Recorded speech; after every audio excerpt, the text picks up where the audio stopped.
Bienvenidos a un episodio. Ahí se conecta. Ya, ahora sí. Bienvenidos a un episodio más de este podcast.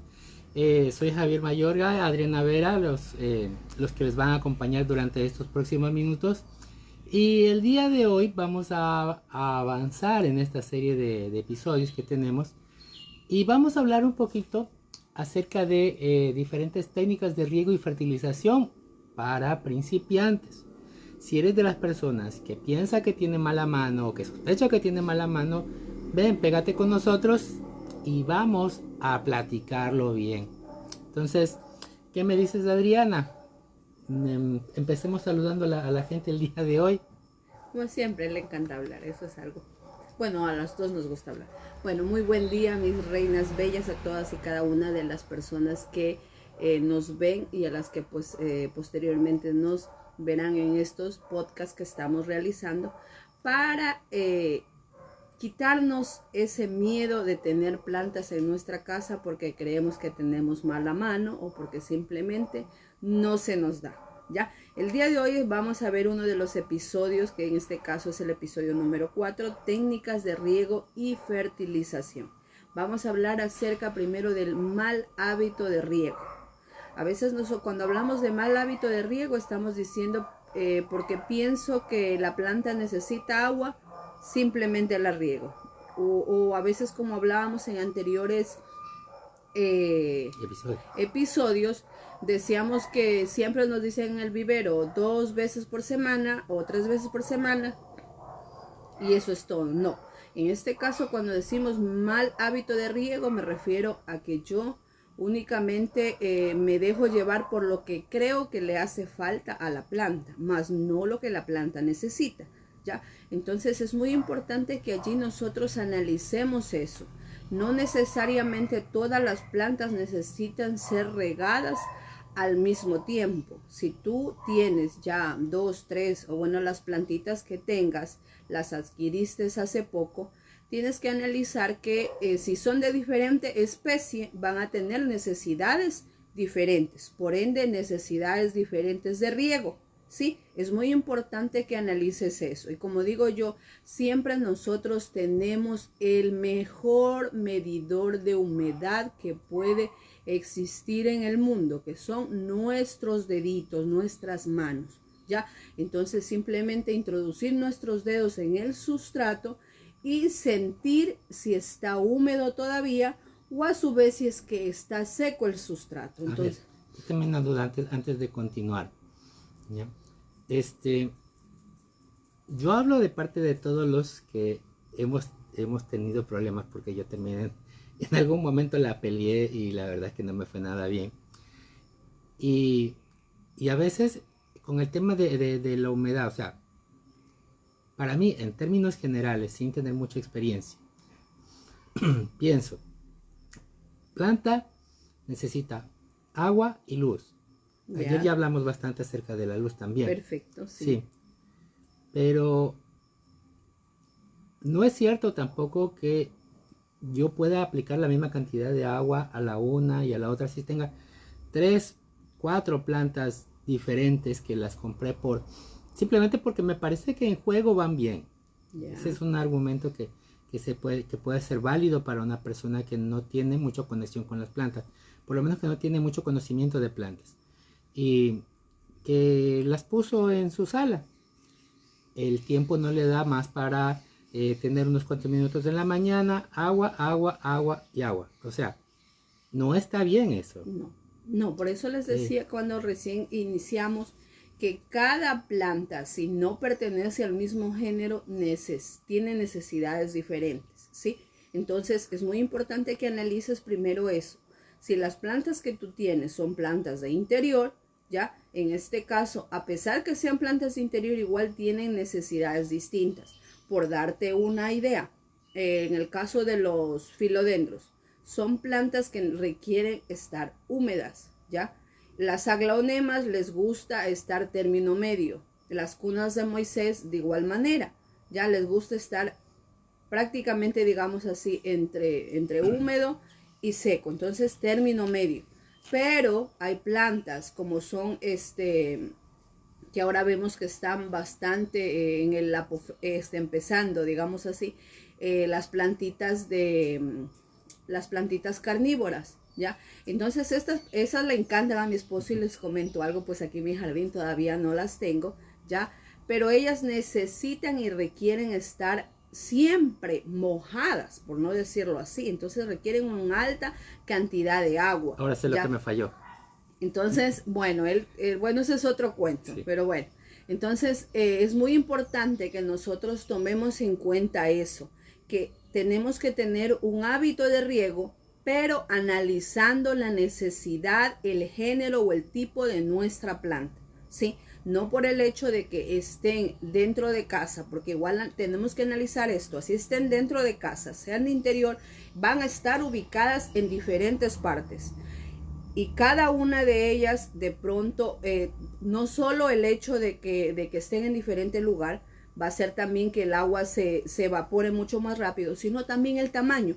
Si es una planta grande, no le vas a colocar un vasito de agua como le colocas a una planta pequeñita, ¿ya? Entonces, eso tenemos que ir analizando, porque si la planta es grande, va a requerir más agua. Entonces no es cierto el mito de que si yo tengo una planta grande, yo puedo estarle pasando así puchitos, como le decimos aquí, puchitos de agua cada día, en vez de hacer un solo día o 2 veces por semana. No. Yo por lo menos lo más recomendable, yo tengo plantas bastante grandes, ya aquí tengo, yo creo que hace poco trasplantamos una cuna de Moisés bastante grande. Yo por lo general cuando la riego, yo dejo la manguera puesta en la maceta para que ella, una vez que ya esté lleno el recipiente de agua, dejo que ella comience a sacar todo y allí introduzco mi mano para revisar si todo el sustrato está húmedo. Porque recordemos algo, a veces también cuando regamos, ya nosotros regamos con la manguera, lo riegas así nomás, por encima está húmedo, pero por dentro está seco el sustrato. Entonces es necesario que revisemos eso también, ya que el sustrato esté húmedo para que de esta manera nuestra plantita se pueda hidratar, ya. Entonces ya hablamos acerca de que las plantas no deben ser regadas al mismo tiempo porque cada una de ellas tiene una necesidad distinta de agua, ¿ya? Vamos a hablar ahora acerca de los tipos de riego. Nosotros tenemos, yo creo que todas y cada una de las personas que de pronto tenemos jardines dentro de casa, hacemos el riego normal o el riego por gravedad, que quiere decir en este caso que utilizamos una regadera o una manguerita en la que colocamos el agua alrededor de la planta o sobre la planta, ¿ya? Y a su vez esperamos que el agua salga totalmente de la maceta y con eso terminó, ya no regamos más hasta cuando consideramos que debe ser regada nuevamente. Entonces, este riego es uno de los riegos más usados que por lo general la gran mayoría de personas lo hace. Ya en este caso cuando tenemos jardines pequeños o jardines dentro de casa, entonces únicamente se utiliza es el riego normal o por gravedad, perdón. El otro tipo de riego es el riego por aspersión. Este riego por aspersión no es más que aquel que yo puedo dejar, como le decía Javier en la mañana, es un riego que por lo general se lo utilizan los viveros, ¿ya? Porque ellos no pueden andar con la manguera. Imagínense 300, 500, 1000 plantas, no pueden estar andando de una en una regando. Entonces lo único que hacen ellos es colocar el equipo o los instrumentos para que el agua proceda a realizar la aspersión en el ambiente. Eso ya sería un tipo de riego automatizado, tal vez. Claro que sí. Pero eso estamos hablando para plantas de gran escala. Ya aparte de eso, plantas que por lo general pueden ser regadas de esa forma. Porque aquí hay algo muy importante. Hace rato mencioné que nosotros regamos de forma normal, ya sea desde la parte de arriba o a su vez alrededor del sustrato. Aquí entra también algo que debemos tomar en cuenta. No todas las plantas les gusta ser regadas en las que se moje su follaje, porque en este caso puede haber el caso de que de pronto una flor, voy a dar el ejemplo específico para que de pronto tengas ideas, los amarilis o las azucenas, tulipanes, lirios, en este caso pues plantas bulbosas, ellas sacan del mismo bulbo la flor. Entonces cuando la flor ya secó, por lo general algunas personas tienen la costumbre de cortar la flor y queda esa parte, ese orificio abierto que está conectado directamente con el bulbo, y lo que sucede es que cuando tú riegas así como te digo yo todo el follaje, el agua entra por ese orificio quedándose almacenada allí. Entonces el bulbo, como no sabe cómo eliminar esa agua, ya lo que comienza a hacer es que comienza a irse creando allí, digamos así, como un efecto invernadero en el que esa agua comienza a calentarse y por ende después viene la pudrición. Sería como sancochar a la planta en realidad. Digámoslo así, como que la estuviéramos cocinando por dentro. Entonces, es por eso recomendable que en el caso de plantas bulbosas no se realice el riego así, sino se tome en cuenta que las no tengan ningún tipo digamos así, no se lastimen. Porque de pronto ustedes me dirán, pero yo sí tengo plantas bulbosas, tengo lirios, tengo azucenas, tengo tulipanes fuera de casa y yo procedo a regarlas con la manguera y las baño y no les pasa nada, o reciben el agua de lluvia y no les pasa nada. Recordemos algo, que es muy distinto tener plantas dentro de casa que tener plantas fuera. Si las plantas están fuera, ellas reciben en este caso los rayos del sol de forma directa y el agua que tenga se evapora mucho más rápido. El agua de exceso. Así es, el agua que esté de exceso se evapora mucho más rápido. A diferencia de las plantas que están dentro de casa o que están dentro de una cubierta. Entonces es muy importante que eso también nosotros lo observemos y de esta manera evitemos perder nuestras plantitas. Pero ¿sí? tal vez algo que sale a colación. O sea, hablando un poquito acerca de las plantas bulbosas. Tengo claro, por ejemplo, aquí en este pequeño ecosistema que tenemos aquí en el mundo de la nena australiana, la mayoría de las azucenas, de los amarilis que tienes aquí, ya los tienes con luz filtrada. Pero Sí. yo me he dado cuenta que del lado de acá, sí, de aquí, ya vamos a hacer un video en el que vamos a mostrar todo. También tienes unos amarilis y esos no tienen luz filtrada. Pero, ¿cómo se puede dar que una misma especie, un mismo género, tenga esta dualidad? O sea, yo podría sacar las plantas que están en semisombra y ponerlas acá, o Sí. depende de algo diferente. A ver, les comento algo, Lo digo por si acaso alguien escucha a Adriana decir, no, yo le escuché que ella dijo que había plantas que la gente las ponía afuera expuestas al sol, ¿ya? Entonces, me gustaría que me saques esa duda.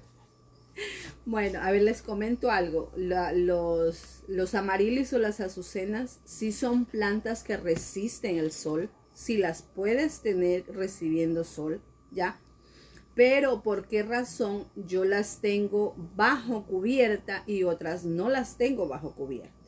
En un video, bueno, igual yo sé que no todas ustedes revisan mis videos, pero para en este caso, existen amarilis o azucenas nativas, ¿ya? Que quiere decir que estas plantitas se encuentran en un hábitat natural, a diferencia de otra especie, en este caso, que por un ejemplo vamos a poner que son los amarilis dobles o los amarilis triples, ¿ya? Entonces, estos amarilis son creados por nosotros y ellos necesitan otro tipo de cuidado, ¿ya? Entonces, es eso también que hace que yo proteja esos amarilis, y aparte de eso, pues una también es la cuestión del dinero, porque son plantas costosas debido a que su proceso de desarrollo, si se lo realiza de forma orgánica, es un proceso bastante tardado. La obtención de una plántula de un amarilis, estamos hablando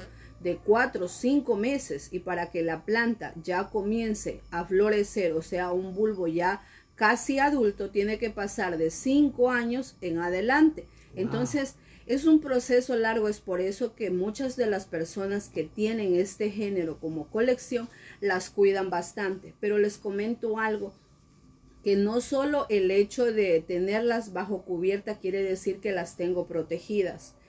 Existen también otros factores que lastimosamente hay que tomar en cuenta en ellas. La cuestión de humedad, eso le decía a mi esposo, es verdad que la humedad aquí, por áreas hay una gran cantidad de humedad ambiental, ¿ya? Y por otros lados en cambio no, porque casi tengo yo los amarilis al lado de las suculentas, pero lastimosamente por el hecho de que hay algo que yo no controlo, que en este caso es la naturaleza, sigue todavía lloviendo aquí en la costa. Entonces las lluvias son bastante altas y por ende hay humedad ambiental bastante alta, que para muchas de las plantas que yo tengo les favorece porque ellas están hermosísimas, les encanta esa humedad, y en cambio para las suculentas y para las otras plantas como lo son los amarilis no. Entonces sí estoy teniendo un poco de problema con eso, pero bueno, no es algo que, como digo yo, está bajo control. Está bajo control. Trato siempre de mantener eso. Entonces es muy importante también que tomemos en cuenta eso. Entonces, bueno, nos saltamos de coles a nabos, como yo siempre digo. Quería que eso quede claro desde ya. Ya. Bien. Bueno, entonces ahora estamos, sí, es que él está que también quiere hablar. Entonces, bueno, vamos a ver ahora acerca del riego por inmersión. Ya, cuando hablamos nosotros acerca del riego por inmersión, actualmente no solo se está usando este método de riego para las suculentas o los cactus, sino también para plantas de follaje, porque muchas personas se han dado cuenta que es mejor regar las plantas por inmersión que regarlas de forma normal, debido a que de esta manera es que evitan la presencia de cualquier tipo de plaga, ya, porque recordemos que al hecho de que nosotros reguemos de forma normal, el agua va a quedar un tiempo en la parte de arriba, a diferencia que sucede con la de inmersión, es todo lo contrario, el agua ingresa por la parte de abajo. A ver, ¿ya? solamente como para tratar de visualizar, de pronto alguien que nos esté viendo no de cómo es esto de la inmersión.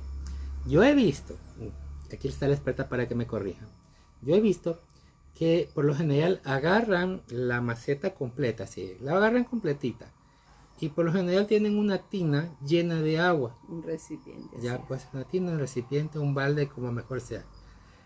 Y he visto que agarran 2, 3, 4 macetas de estas y cogen y suenan y las ponen prácticamente a nadar hasta que el agua se meta por dentro de toda la planta. O sea, la idea no es que el agua entre por arriba, sino que vaya subiendo desde los agujeritos de estos de desagüe que tienen las macetas, que vayan entrando de a poco y que ahí vaya subiendo el agua, ¿verdad? Sí. ¿Estoy bien? Estás bien. Ya. Ya.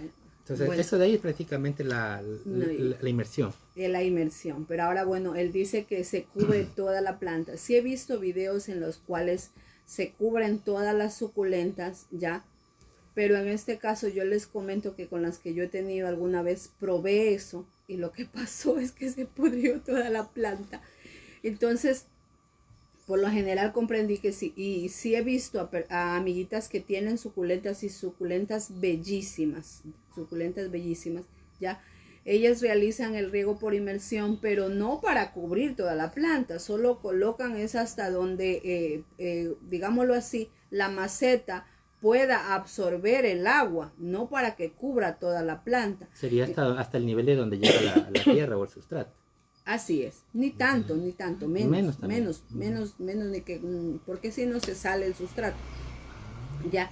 Entonces, bueno, eso en cuanto a lo que, pero recordemos algo, que las suculentas son plantas que de alguna manera para muchos se les hace bastante fáciles, porque por lo general las riegan cada mes, cada 15 días, y son, debido a que son plantas, como les digo yo, bastante carnositas, la gran mayoría, bueno, sé que otras no, pero ellas tienen bastante agua en su misma estructura, en su misma fisiología. Entonces, estas plantitas no necesitan de tanta agua, a diferencia de las otras, que por el hecho de que las plantas de follaje, su belleza son sus hojas y las hojitas son bastante finas, entonces ellas necesitan mucha más agua. Ya más que agua, mucho más riego. Entonces necesita ser regada, como le digo, tomando en cuenta siempre y cuando el sustrato necesite ser regado, cuando él ya esté seco. Es preferible, siempre digo esto, es preferible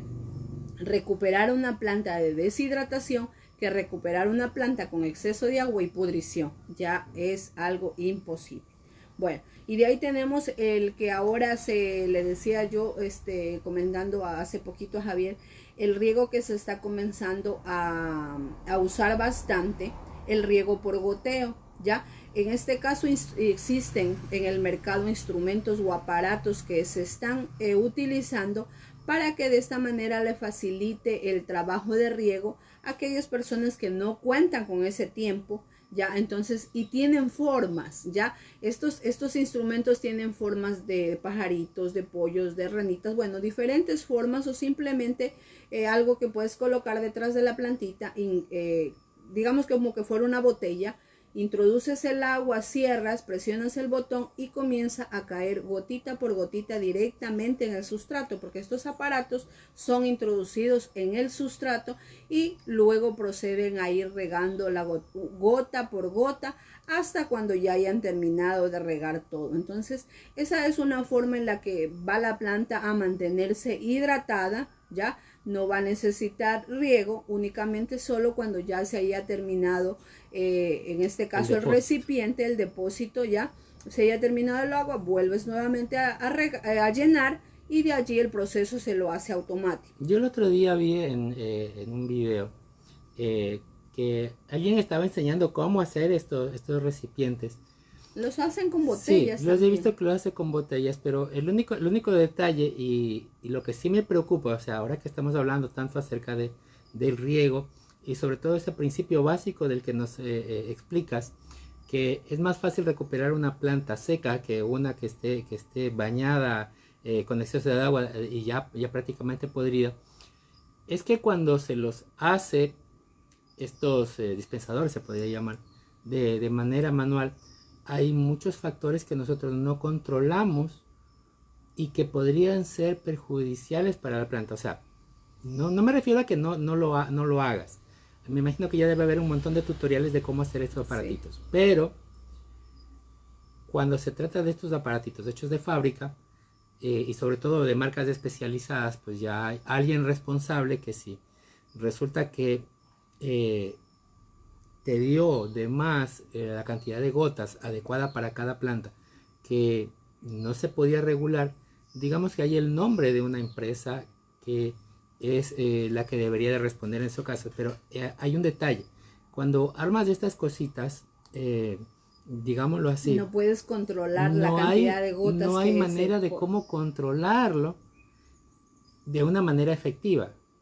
Yo he visto que para hacer el goteo le mandan una agujita, un clavito, pero hay muchos factores. O sea, yo soy ingeniero, sé que la dinámica de fluidos del agua, y no quiero hablar de términos tan técnicos, no lo voy a hacer, ya, pero hay muchos factores que influyen en la manera como se mueve el agua y cómo hacer que el agua caiga con cierta regularidad y que sea controlable, y que hacerlo de una manera, digamos, un poquito empírica, estos aparatitos, podría ser contraproducente. Y hay que tener cuidado con eso. Si vamos a hacer uno de estos, asegurémonos de ver primero si que funciona correctamente. No es tan fácil como coger la botella, cortarla y hacerle todo, porque de esto depende la vida de la planta. Depende. Claro que sí. Bueno, les comento, de pronto dirán ustedes, nos mencionaron algunos tipos de riego, pero ¿cuál usas? ¿Cuál es el que usas tú, Adriana? En este caso yo utilizo el riego normal o el que es por gravedad, porque yo vengo y tengo el control de mi manguera, como digo yo, tengo el control de la manguera, y cada una de ellas pues yo las riego de forma distinta, porque cada planta trato por eso de que esté ella, cada género esté en diferentes áreas, porque así sé que vengo con la manguera y humedezco también el follaje, porque hay plantas que les gusta que su follaje esté húmedo, esté hidratado, en cambio otras no. Ya, entonces, bueno, En lo que respecta a los tipos de riego, entonces vamos a hacer un pequeño resumen aquí.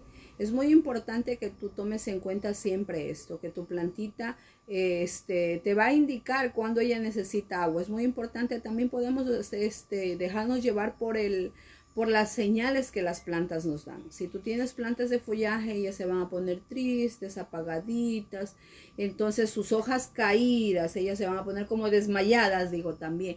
Entonces es allí donde tú puedes comenzar también a colocarle agua, ¿ya? Entonces, pero si tú las ves que ellas están con sus hojas erguidas, están hermosas, mejor no tocarlas. Mejor déjalas tranquilas y preferiblemente es que ellas te den esas señales, ¿ya? O también una de las señales puede ser que comiencen a amarillar un poquito las hojas. Puedes revisar con el mejor de los medidores de humedad si el sustrato está seco y posteriormente regar. Ya, entonces vamos ahora a entrar al otro tema porque recordemos que el episodio es técnicas de riego y fertilización.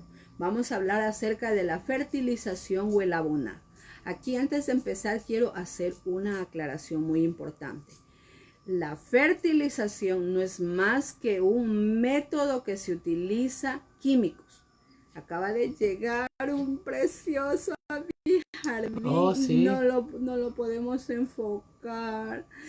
Se fue. Vino un colibrí. Vino a desayunar. Bueno, entonces, como les decía yo, la fertilización es usando sustancias, elementos químicos, ¿sí? Eso es fertilización. Abonado es aquel en el que utilizamos material o sustancias orgánicas, ya sean animales o vegetales, ¿sí? Entonces allí nosotros tenemos que dejar muy claro esto, porque a veces les dicen de pronto en el vivero, es necesario que fertilice, o no, más que fertilice, casi no dicen fertilice, dice abónelo con triple 15, abónelo con triple 17, o abónelo con urea, abone con esto, abone con lo otro. Pero si me está diciendo abono, es algo orgánico. Muy distinto es que me diga fertilice, pero no manejamos por lo general este tipo de términos, ¿ya? Y es a veces un poquito difícil adaptarnos a esos términos, ¿ya? Pero cuando te digan, así te digan abonado, pero si te dicen que utilices algo químico, tú sabes que es una fertilización, ¿sí? Es muy importante eso y quería compartirte porque a veces sí nos dicen en los viveros, abónelo con esto, mire, utilice este químico, este es muy bueno. Y entonces yo digo, pero ¿cómo abonar? Entonces, pero yo ya sé, a veces prefiero mejor no entrar en detalle, pero digo, ya, perfecto. Pero depende de ti si tú quieres utilizar, en este caso, pues fertilizantes. Bueno, una vez que nosotros hemos comprendido esto, vamos a entrar a hablar ya de lleno con la fertilización. Existen una gran cantidad de productos en el mercado que pueden ser comprados desde el supermercado hasta una tienda especializada de estos productos. Cada producto es creado con una necesidad específica. Tú puedes comprar ahora desde un fertilizante específicamente para tu follaje, que quiere decir para tus hojas, para que tus hojas se hagan grandes, para que tus hojas estén sumamente verdes. Entonces tú puedes ir, vas y dices en el agroservicio, como le decimos aquí en el Ecuador, o simplemente la tienda que se especializa de estas sustancias, en el que tú le pides que te dé algo para las hojas, ¿ya? Entonces, también existen otros fertilizantes que son específicamente para floración, ¿ya? Para floración. Entonces, es aquí donde nosotros debemos decidir si es que queremos utilizar fertilizante para follaje o para floración. Y aquí también entra algo. En este caso, pues si tus plantas son de floración, no quiere decir que tú siempre vas a comprar fertilizantes para floración, dejando descuidada también la parte de las hojas, ¿ya? Entonces, es muy importante que tomemos en cuenta eso. Aparte de eso, cuando se utilizan fertilizantes o sustancias químicas, digamos así, los resultados son mucho más rápidos. Claro que sí, son mucho más rápidos, pero de esta manera nosotros estamos haciendo que nuestra plantita se desgaste mucho más en sacar floración. Eso es más o menos como el efecto de los esteroides en la fisicoculturista. Así es. Entonces, es por eso que les decía yo, nosotros nos dejamos muchas veces llevar por el amor a primera vista, ya, por el amor a primera vista, cuando nosotros vemos plantas con una gran cantidad de floración, nosotros decimos, uy, qué bonita que se la ve hermosa. Claro que está hermosa, pero ella tuvo una fertilización que en este caso pudo haberse dado hasta de forma, por no decir así, cada 15 días. Porque por lo general en algunos viveros, para mantener la floración de las plantas, las tratan, disculpen si voy a ser un poquito grosera, de explotar a la planta y ponerla cada 15 días fertilizante para que la planta siga floreciendo hasta cuando ya ella ya no tenga más energía, no tenga más fuerza, y luego las desechan. Yo en muchas de las ocasiones, y aquí tengo a mi esposo testigo, y sé que hay una amiguita también que nos está siguiendo, que ella fue una de mis cómplices, en los viveros, que por lo general, una vez que ya la planta ya no da más, ya no florece más, ya su follaje está feo, lo que hacen es que las desechan a la basura. Entonces es allí a veces donde muchas personas como yo vemos si es que la plantita todavía puede ser recuperada. Trato de traerla para recuperarla, pero hay ocasiones en las que lastimosamente no se puede. Ya, entonces eso es en cuanto a este tipo digamos así, de uso. Los fertilizantes, por lo general que utilizan para el follaje, son fertilizantes ricos en nitrógeno, a diferencia de los fertilizantes que se utilizan para floración, son ricos en potasio. Ya, entonces, pero ahora existen ya fertilizantes que por lo general vienen completos, que tienen en este caso nitrógeno, fósforo y potasio, que simplemente en cantidades distintas. Entonces depende de tu necesidad. Si tú de pronto desconoces acerca de este tipo de compuestos, tú puedes simplemente acercarte a una persona especializada, que se supone que debería ser especializada, aquella que tiene este tipo de negocio. Tú le preguntas que yo necesito un abono completo, perdón, un fertilizante completo para, en este caso, para plantitas ornamentales, y allí ellos te van a decir, bueno, ¿y cómo lo utilizo? Porque hay algunos que son granulados y simplemente uno coloca una cierta cantidad de granitos alrededor de la planta. Otros que vienen para colocarlos en líquido y luego se lo coloca en el follaje. Entonces tienes que tomar en cuenta eso, dependiendo de la cantidad que te indiquen, ya sea por litro o galón de agua, cómo lo vayas a usar, o en este caso la medida o la cantidad de pepitas que utilices sobre el sustrato, porque no es lo mismo que nosotros coloquemos, por darles una idea. A veces yo sí utilizo de vez en cuando, no siempre. Hay plantas que sí les utilizo lo que es el fertilizante, ya en este caso para floración, pero con la medida de mis 3 dedos. Entonces yo cojo un poquito y lo coloco alrededor, ya. Entonces no voy a venir y colocar, como decimos aquí, un puñado de ese abono en la planta, porque lo que hago es que la quemo. Entonces a veces pasa eso, que cuando uno dice, no, mientras yo más fertilizante le ponga, mientras yo, como dice que esto es para floración, yo quiero que no haya hojas sino flores. Si viene y usted coloca una cantidad inmensa de fertilizante, y lo que pasó es que la planta se quema, porque recordemos que todas esas sustancias químicas ingresan por las raíces, y lo que ocasionan en este caso es un colapso en toda la planta. Después la plantita se te va a morir o por quemadura, por exceso de este tipo de químicos. O sea que sí existe la sobredosis de fertilizantes.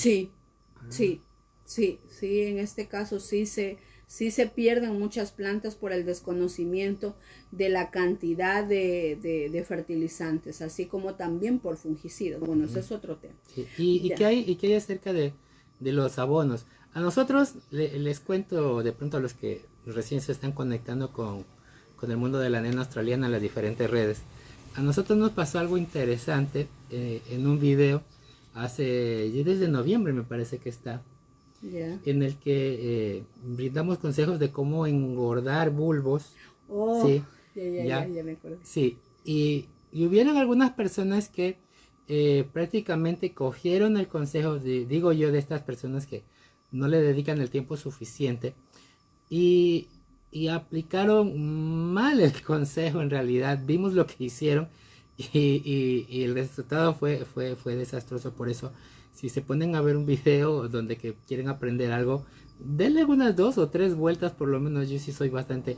O pregunten, es muy importante que pregunten antes de aplicar. Sí, y lo que pasó en este caso es que para aplicar abonos de tipo natural, los abonos son naturales, aunque esté redundante, ¿ya?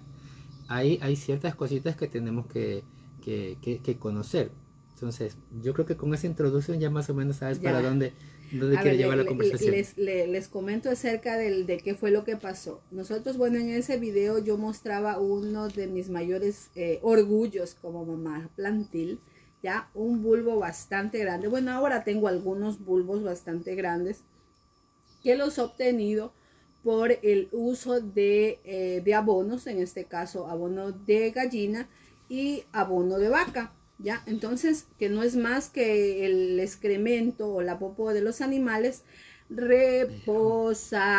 Tiene que ser reposado. Cuando digo reposado, perdón, tiene que ser guardado, ¿ya? Lo dejo almacenado por un largo tiempo. Por lo general, de preferencia, yo utilizo de 2, 3 meses. Es más, ya tengo un abono, creo que hasta de 1 año, ¿ya? Pero él no va a perder sus propiedades nutricionales. Entonces, yo lo dejo allí y yo luego lo utilizo. Entonces, en el video yo había dicho, porque aquí cuando muchas de las veces nuestros videos son demasiado largos, a veces hay personas que no les gusta. Entonces yo fui directamente al grano y yo les dije, bueno, para este abono, bueno, para abonar esta planta voy a utilizar esto, y lo hice así, y se terminó. Entonces, bueno, muchas de las personas que siguieron, en este caso, a rajatabla, lo que hicieron es que fueron a coger el popó que recién había realizado la vaca, ya no le dejaron nada, simplemente trajeron ese popó y lo colocaron sobre la planta. Y luego, ¿quién tuvo la culpa? Fue la nena australiana, o sea, yo. Entonces, y bueno, pero eso no es algo, es por eso que a veces en las grabaciones yo soy repetitiva, ¿ya? Y es más, algunos, bueno, no les gusta, pero yo soy repetitiva. ¿Es por qué? Porque quiero que comprendamos algo, que cuando nosotros vamos a colocar una sustancia, ya sea química o sea orgánica, en nuestras plantas, debe de ser seguida unas ciertas reglas. No debemos coger y directamente coger y hacerlo. Entonces es por eso que yo trato siempre de repetir. Bueno, entonces, pero de pronto aquí ya nosotros hablamos aquí así a vuelo de pájaro acerca de los abonos. Entonces los abonos no son más que resultados de en este caso de desechos de animal o de planta. Pueden ser de cuyes, de vacas, de pollos, de chivos, ¿ya? Entonces, estos de aquí son muy buenos. Yo utilizo por lo general más la gallinaza. En el área en el que nos encontramos anteriormente, está en un área en la que mi mami tenía pollitos para el consumo nuestro, pollitos criollos. Entonces, lo que se sacaba de desechos de aquí se colocaba luego a reposar y yo le ponía en mis plantas. Pero por cuestión de salud, en este caso ya mi mami dejó de tener pollos, porque bueno, si de pronto muchos de los que me siguen saben que mi mami está pasando un proceso de una operación. Entonces es allí pues donde yo decido de una vez terminar con el área de los pollos para poder incrementar el área en mi jardín y a su vez poder crear un área para grabar en la que me permita pues estar cerca de cada una de las personas que nos siguen y seguir creando contenido. Y bueno, solo por si acaso, algo curioso acerca de la crianza de pollos es que cuando se le hace esta cama para tener a los pollos, por lo general se suelta viruta, ¿verdad? Sí, entonces, puedes utilizar la viruta de la madera o también puedes utilizar la cascarilla del arroz, ¿ya? Entonces cualquiera de estas dos cosas te permiten que se adhiera allí el popó de los animalitos y luego tú lo puedas almacenar mucho más fácil y después que ya esté reposado y esté seco, tú puedas utilizarlo en tus plantitas. ¿ya? Entonces, eso también. Bueno, aquí entonces ya dijimos acerca de lo que son de animales, entonces ahora vamos de vegetales. Existe una gran cantidad también ya en los jardines. Hace poco yo visité un vivero y me decían que ellos ya han traído un abono que es de champiñón, ¿ya?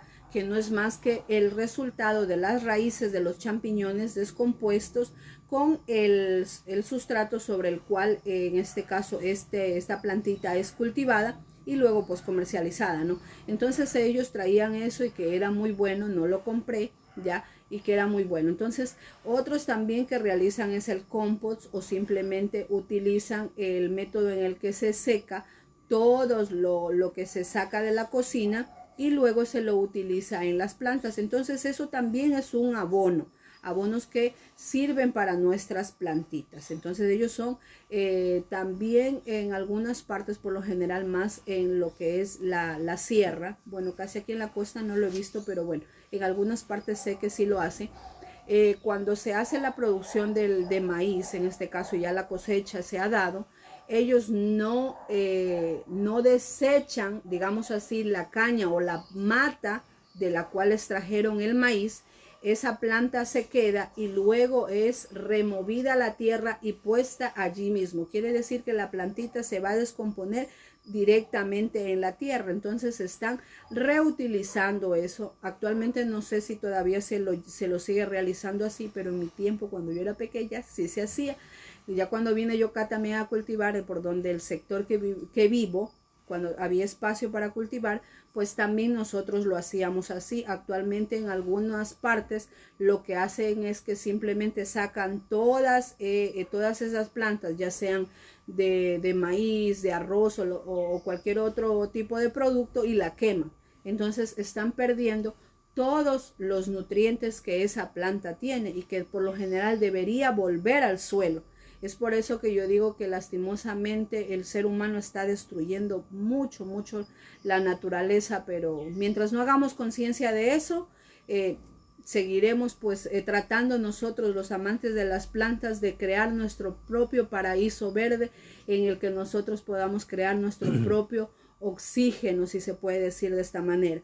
Bueno, en caso de los fertilizantes o los abonos, los puedes realizar mensual, bimensual o trimestral, dependiendo, en este caso, de las señales que te indiquen tu planta. Hace un momento hablaba acerca de eso. Uno de las señales puede ser la falta de crecimiento de la planta. Si tú ves que tu plantita ha transcurrido 2, 3 meses, 4 meses y no ha crecido, quiere decir que es necesario que yo utilice un abono o un fertilizante para que la plantita crezca. Otra de las señales son las hojitas amarillas. No todas las hojas, porque eso sería ya, puede ser por exceso de agua, ya, entonces, que estén unas cuantas hojitas amarillas, entonces quiere decir que ella está necesitando ser abonada o fertilizada. También la falta de floración. A veces dicen, uy, no, yo compré esta planta hace 2 años y no me florece, pero las hojas están verdes. Pero allí es donde debemos analizar. ¿Le cambiamos el sustrato hace 2 años? Desde que la trajimos le hemos cambiado el sustrato. Si no lo hiciste, pues cámbiala de sustrato y de paso la abonas y la fertilizas. Y vas a tener una floración posterior hermosísima. Aquí antes de terminar, pues les voy a decir algo. Podemos utilizar los dos métodos, la fertilización o el abonado. O sea, puedes tener en este caso el uso mixto de estos dos métodos, que son muy buenos, que yo por lo general utilizo. En algunas plantas no utilizo fertilizantes, o sea, en este caso sustancias químicas, sino orgánicas, porque veo que les va mucho mejor. Por un ejemplo, a los anturios les encanta bastante lo orgánico, entonces yo para ellos le coloco mucho más las gallinas. Bueno, entonces, ¿para qué tenemos, Javier, para el día de mañana en el episodio número 5? Bueno, el día de mañana vamos a trabajar sobre los desastres que a veces ocurren aquí en el jardín con nuestras plantas y sobre todo ver cómo podemos hacer algo al respecto. Vamos a hablar acerca de soluciones de problemas de plagas y enfermedades. Y ojo, que un muy alto porcentaje, por mucha seguridad que tengamos en nuestro jardín, es muy probable que tengamos alguna de estas cosas, plagas, enfermedades. Y qué mejor estar prevenidos. Entonces, eso es lo que se viene en el episodio del día de mañana. Y espero que nos acompañen. Si no nos ven en vivo, vamos a estar prácticamente el video colgado aquí en Facebook. Puedes vernos en YouTube. En un par de horas más vamos a subirlos también en YouTube. Vamos a tener microcápsulas en Instagram para que vayan viendo más o menos de qué se trata todo esto que hemos estado hablando en estas semanas. Y en estos días, ya semanas, dice él. Ya vamos para completar una semana. Entonces, son 10 días. Entonces quiero que estén muy atentos porque vamos a organizar un pequeño evento. Bueno, no va a ser pequeño. Un evento en el cual vamos a apoyar a todas esas mujeres que tienen problemas con mala mano, con la mala mano con las plantas, y que va a ser en unos cuantos días. Ya vamos a preparar todo prácticamente para las que quieran asistir a este evento. Va a ser un evento completamente en línea. De hecho, muy posiblemente lo vamos a hacer aquí. Vamos a hacerlo en un horario más cómodo. Nos han pedido también que lo hagamos un poquito más tarde y al finalizar el día. Entonces estamos ajustando todavía esos pequeños detalles. Y posiblemente para el día de mañana ya vamos a hacer la invitación formal y la página de registro para que entren a este evento. Estos eventos son privados, o sea, solamente los que se registran van a poder participar en este evento. Así que presten atención, vamos a pasar unos cuantos anuncios por ahí para que sepan cómo es para participar en esta masterclass, en esta clase extraordinaria que vamos a recibir para todas las mujeres que tengan mala mano o que creen que tienen mala mano. Sí, porque la mala mano no existe. Métete en la cabeza. En esa lucha estamos. La mala mano no existe. No es que yo porque tengo mala mano no puedo tener plantas. Y si piensas que tienes mala mano y si piensas que la mala mano es real, vente que vamos a hacer un hechizo,